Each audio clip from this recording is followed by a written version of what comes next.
So first of all, I would like to say once again, thank you for taking time to talk to us. And I would also like to thank Sam Quigley, the communication director of Patriotic Millionaires, for helping us set up this discussion. My name is Agnes Durer. I am the communications manager of DemNet. And I don't know if you've had time to take a look at who we are, but I will just sum it up very quickly just for you so you can place us. We are pretty small, but very passionate NGO in Hungary, and we've been here for 25 years. And for these 25 years, we've been working on trying to create a more equal, more sustainable world based on universal respect of human rights. We are committed to reducing inequalities and strengthening global solidarity and partnerships, promoting gender inequality, active citizenship, and strong civil sphere, as well as transparency. And one of our fields of focus is development financing. So we're very interested in how global tax policies work and where those problems lie that kind of encode inequality in these systems. Naturally, through our work, we have come across Patriotic Millionaires several times. Obviously, the last time was the demonstration. Well, one of the last things we heard in the news was the demonstration your organization held at the home of Jeff Bezos, the world's wealthiest man, to kind of ask him, I suppose, to pay tax. So, for those who don't know your organization, I don't know if there are many, but I'd just like to read out that it's a group of hundreds of high net worth Americans who are committed to making all Americans, including themselves, better off by building a more prosperous, stable, and inclusive nation. And you are the chair of this organization. So my first question would be, how did this organization come into existence? And why is it patriotic to tell or ask or have the wealthier people pay more tax? Sure. I'm the chairman of a group called the Patriotic Millionaires. We started the organization about 10 years ago when Barack Obama was the president of the United States. And our original goal was to get him to let some temporary tax cuts expire for the wealthiest people. And then he actually thought we were kind of dorks because we were attacking him from the left, of all things. Although then they realized that over the next year or so that we were actually helping them. We, a group of wealthy people saying that wealthy people should pay more taxes, were actually helping the Obama administration make their points. And so the president invited us to stand with him on his podium when he gave his Buffett rule speech. And that being the idea that it's just wrong that these rich people have lower tax rates than their assistants who are standing with them. And that was the basis of the group. Since then, over the last 10 years, we've expanded greatly. We have hundreds of people, dozens of staffers, and we've been advocating for more fair society. It's patriotic for millionaires to pay higher taxes because we need to make our society more fair for everyone. We can't live and prosper in a country with a few rich people and lots of poor people. It just doesn't work. You know, when I'm, here in my office, 100 meters from Jeff Bezos's home, and I am doing fine. I look at my computer screen, I see the prices of my stocks going up all the time. I'm wealthier than I was before the pandemic started by millions of dollars. And that's great. Being a millionaire is great. I think everyone should do it. But also, I used to walk down the street to La Marca to have lunch every day. Now it's closed. And that's bad for the people that work there. I don't know what happened to them or how they're going to make a living or how they're going to pay their rent next month either. We have problems when we have huge numbers of people who don't have enough money to get by. That's not the kind of society where I want to live in. That's not the society where I want my children and my grandchildren to live in. And we have to make a change. We have to do it now. So it's not just a moral question. It just doesn't work. A system like this. It just doesn't work. I mean, yes, it's a moral question too. And a lot of our members think the way the country is going and the world is going is immoral.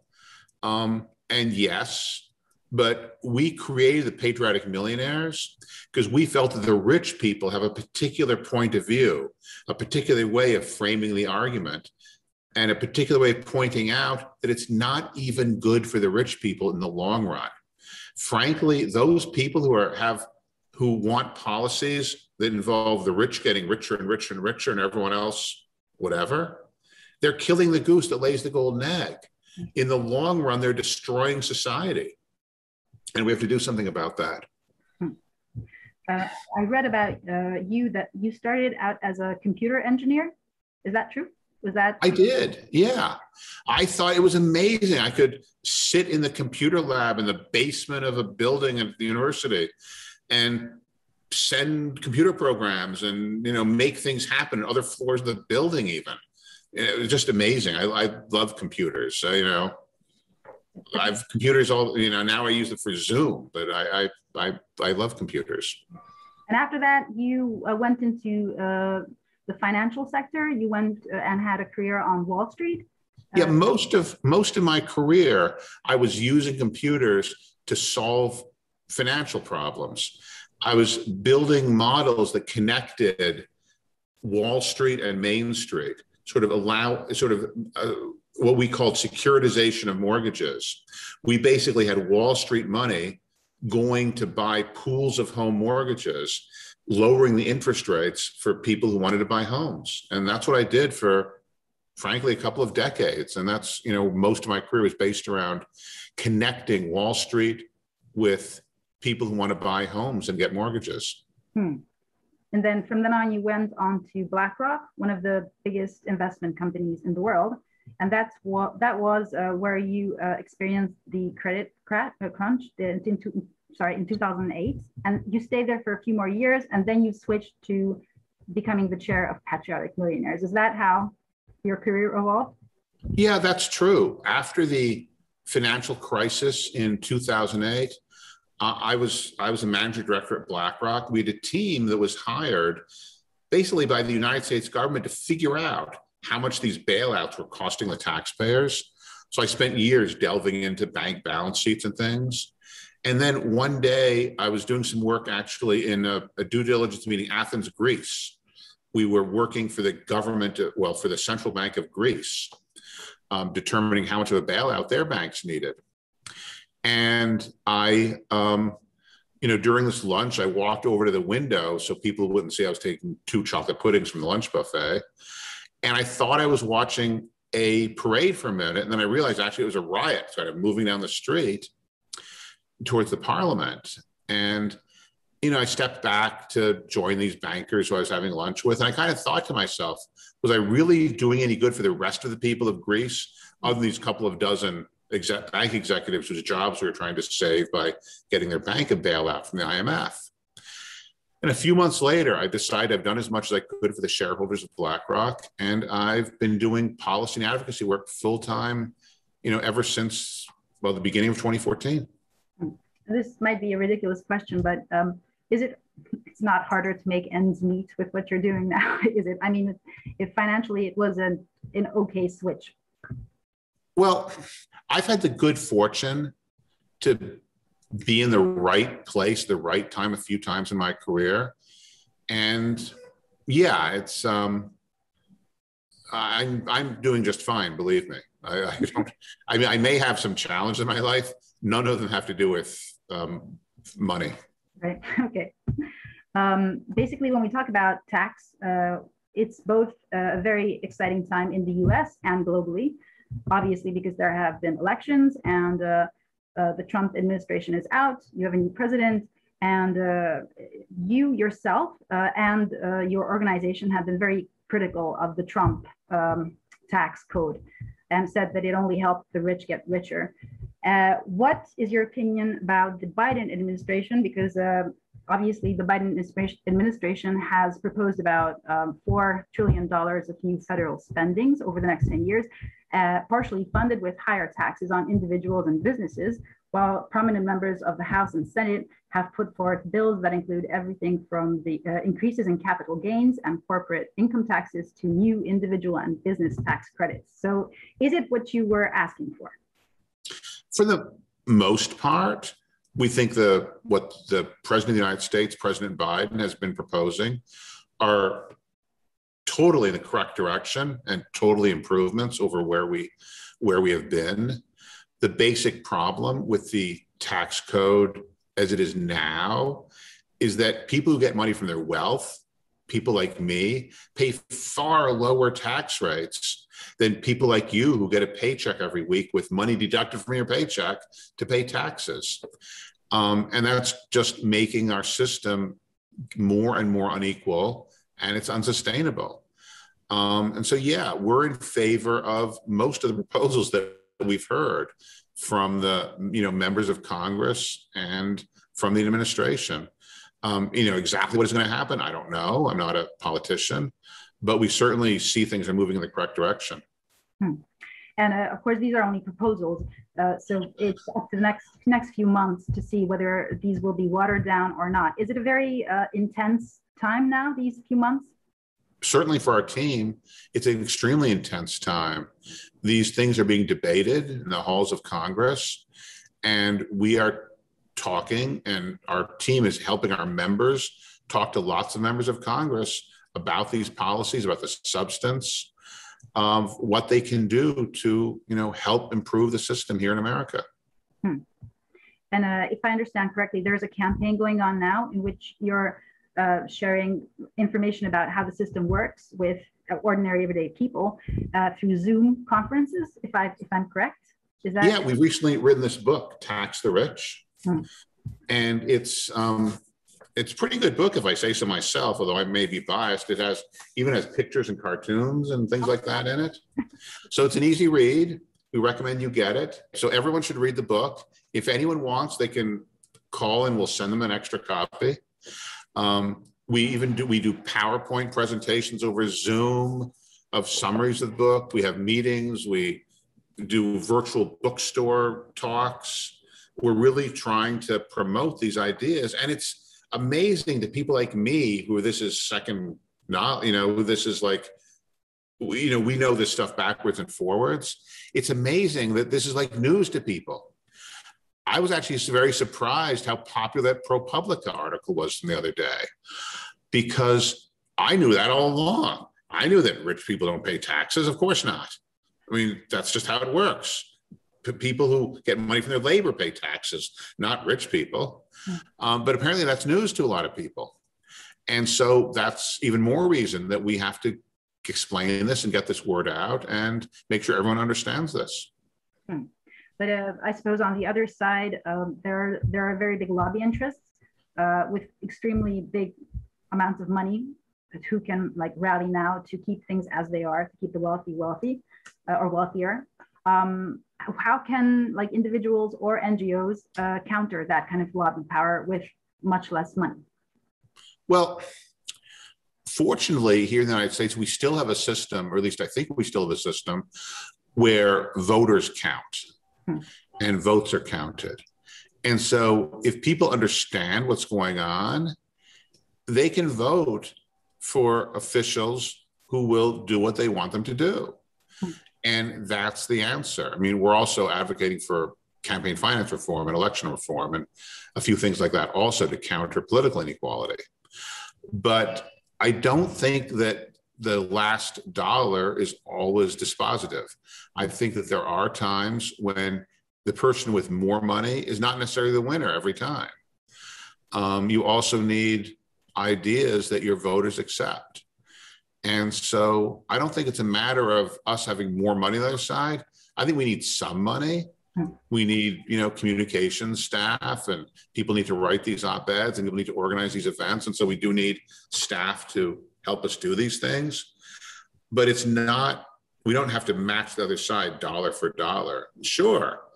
If you're saving $1 billion in taxes, it's worth it for you to spend millions of dollars to protect that tax rule that's saving you $1 billion. If you're a person who works for a living, and you might save a few $100s in taxes, you don't have millions of dollars to spend on anything. So of course the other side has more money. They're by definition, they're the rich people, or some of the rich people anyway. But we don't need to have as much money as they do. We have to have ideas that get the mass of people behind us, in democracies. And who would you call responsible for the lack of knowledge about the tax system, which is, as you said, quite general in the United States, and I suppose it's quite general here in Hungary too. So people don't know how these things work. What is that? The educational system? Is it intentional? I think it's intentional on the part of some of our leaders. We have a lot of leaders who just don't think government should do things. Ronald Reagan, our president, when I was younger in the 1980s, he famously said, government is not the solution, government is the problem. And so they've kind of taught a bunch of people that there shouldn't be a government, so of course there shouldn't be taxes. And then people who are working for a living, well, they get money deducted from their pay every week, and there's nothing they can do about it. But other people have the wherewithal to get their Congress people to change the rules so they don't have to pay taxes. And that's part of the problem. When I said that it's an exciting time globally for tax policies, that's obviously because of this proposal put forward by the US Secretary of Treasury, Janet Yellen, regarding a minimum global corporate tax. And since this proposal has been made, we know that the G7 members agree with it, although they said that it should be 15%, which is, according to some, is too little. According to others, it's too much, it's way too much. So what is your stance on the global corporate tax, minimum corporate tax? Putting aside the actual numbers, which are outside of my area of expertise, I think there does have to be some coordination between different countries. Part of the problem is that in the past, capital, in the past, valuable companies owned physical things like railroad tracks, like tracts of land. It was fairly clear where they were. A railroad between New York and Pennsylvania, we know where it is. But nowadays, much of what a company has is intellectual property. Intellectual property can be moved from one place to another, as fast as clicking a few buttons on the computer. And so, so much intellectual property is owned by affiliates that are based in other countries. And even if they're not physical capital moved to those other countries, the companies just claim, oh, our profits are really in Ireland or Liechtenstein or the Sudan or the Grand Cayman Island or something like that. And so not pay any taxes on those profits.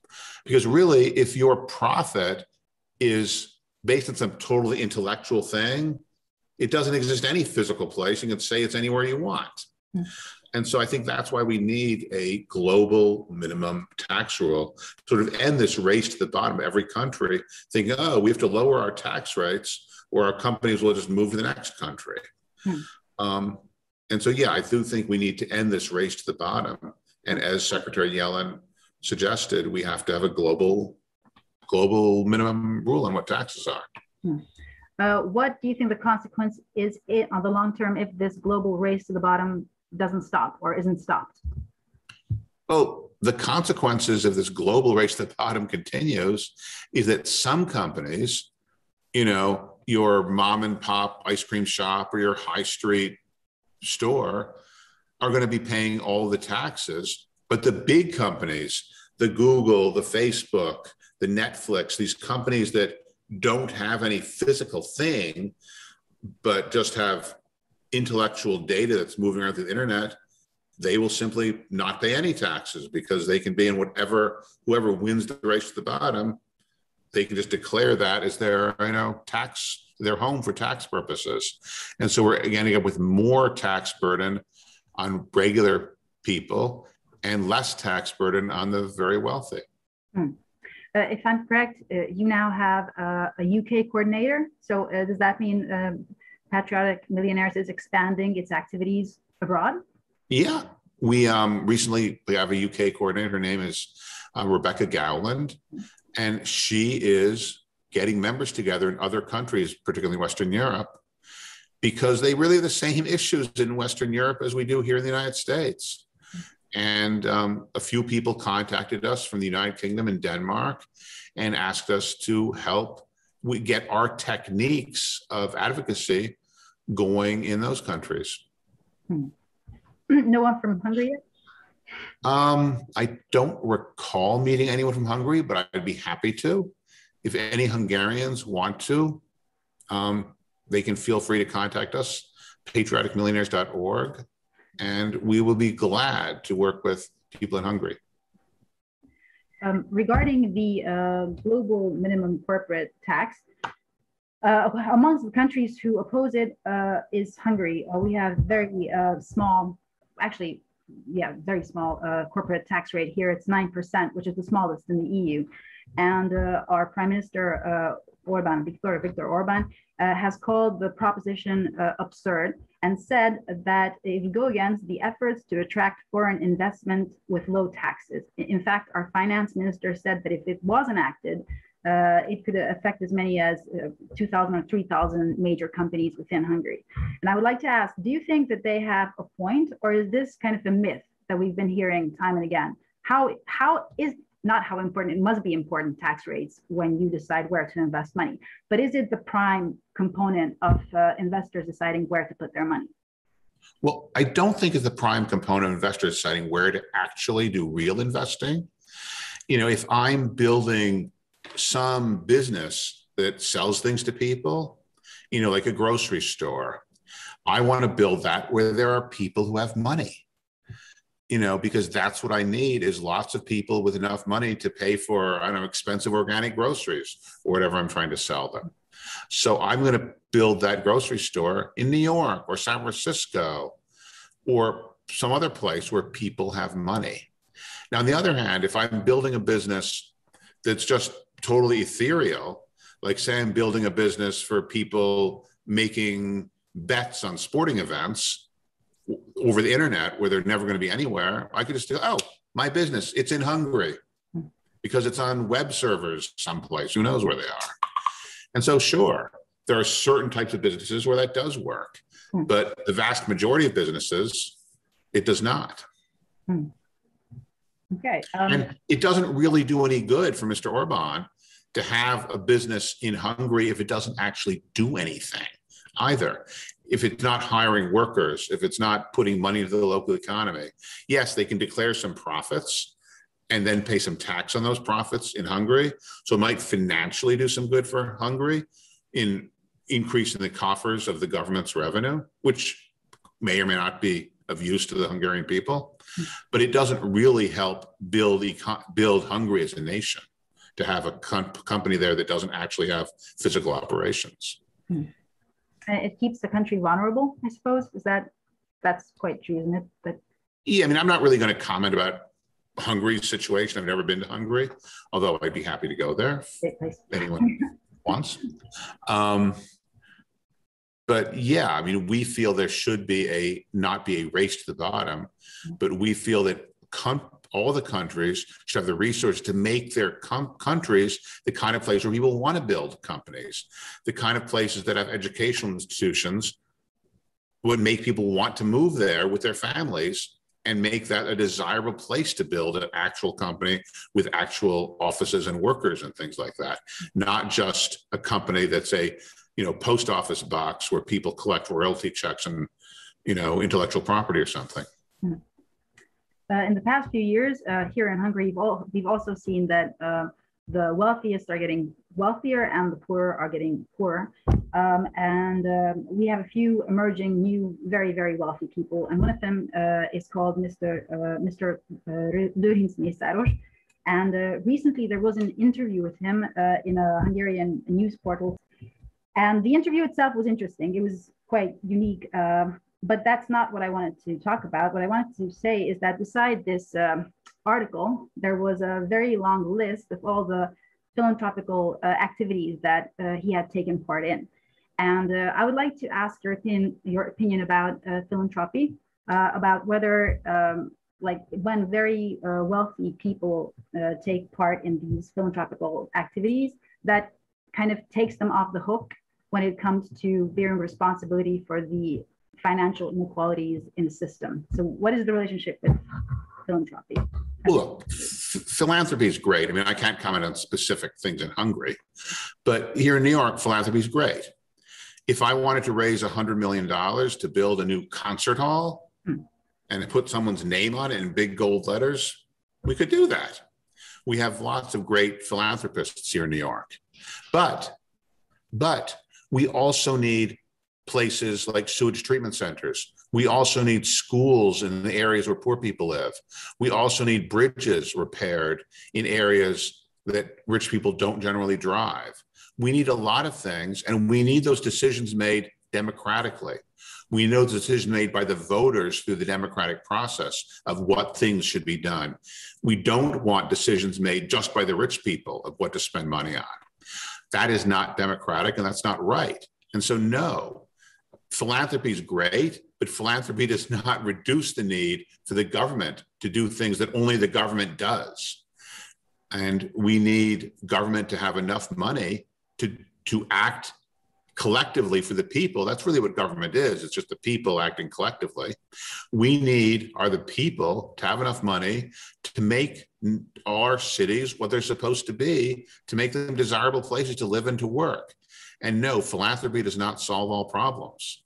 Philanthropy is nice, but it does not reduce the need to act properly. Am I right in feeling that philanthropy has lost its kind of glow in the past few years? Because I've read more and more articles stating that it's not enough, or has there been a mood switch regarding this? Well, philanthropy's never been enough. Philanthropy has never solved all the problems that we need solved. Yeah, it's great. We have concert halls and some libraries, and we have lots of things that philanthropists do. But philanthropy has never solved the basic problems of providing the services that our government provides for education, for healthcare, for roads, for transportation, for all those things the government does. No, philanthropy's never done all of those things. I mean, I see it as a total side issue. It's not even related to the issue of taxes, really. It's just philanthropy is fine. I mean, I'm in favor of philanthropy. I'm also in favor of, I'm in favor of philanthropy, and I'm also in favor of everyone being nice to their mother too. But it doesn't, neither one of those solves our problem. I understand. Okay, thank you. And my final question would be that in your book, and also in articles, you and your organization have named certain wealthy people who you'd expect to take a bigger part in this kind of social responsibility bearing and paying taxes. What has been the feedback to these articles? And well, obviously on a normal person level, so the everyday person, but also the people who had been named. I mean, is there, what did they call you? Do you ever get a telephone call at 3 o'clock in the morning saying, what, what are you doing? No, I mean, I think what we said in the book, we're pointing out the gross inequality. We're not saying it's those people's fault necessarily. We're not saying they did anything illegal or immoral in getting rich. We're saying that some people are so much richer than others that we need to have government policies to lessen that inequality a little bit, to raise the level of life that the average person has, because they're falling so much farther behind the people who are getting richer and richer and richer all the time. So no, I don't think we're saying that the problem is the rich people. The problem is the gross inequality, and that other people are just not making any progress at all. That's the problem. And although I did say that was the final question, but I lied. I have just one final question, and that is, if you could form, this is a very general question, but if you could form a message to the Hungarian top 5% or millionaires, what would it be? I mean, what would you advise them to do? Look, our members, our millionaires, none of them can solve the problem by themselves. Yeah, they all contribute money and we hire staff and we do some good things, but none of that is going to solve the problem. What's going to solve the problem is collective action of changing the rules and the laws under which we work. So that's really what we're trying to do, is not just trying to use my money to solve problems, but trying to use my money to change government policies, which will then solve problems. We're trying to leverage our members and their fortunes in order, excuse me, we're trying to leverage our members and their fortunes in order to actually make a change by changing the rules under which everybody operates. Okay. Well, thank you very much, Bob. I could— You're welcome. Listen all day, but our half hour is up and I don't want to rob you of your time. So thank you once again.